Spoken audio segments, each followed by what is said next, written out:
MLAsing. Mamatam na ikoi tribal governors, lairipa, bureaucrat officers sing ikoi contact organ ikoi. Hona ba yaba?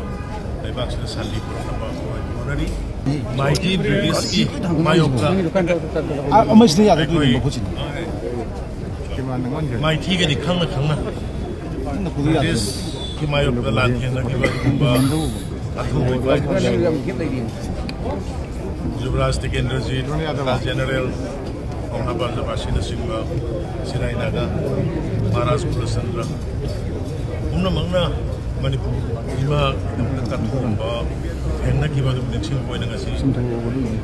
Mantungiba, Genu Visiga Baile, and I Maongda. I don't my pipe pushing at Angamba, Biramba, Lamdam, Biramdam Sekwe. I'm not the one of Punsulaga.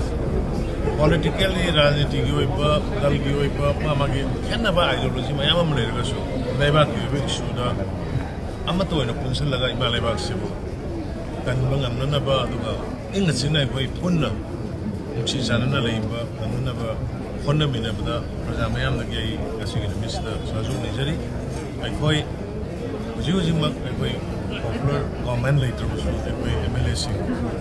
Mamatam na ikoi tribal governors, lairipa, bureaucrat officers sing ikoi contact organ ikoi. Hona ba yaba? Laibak sila Santi Puraknaba Hotnari. Makata na su. Hona kikani hai de family.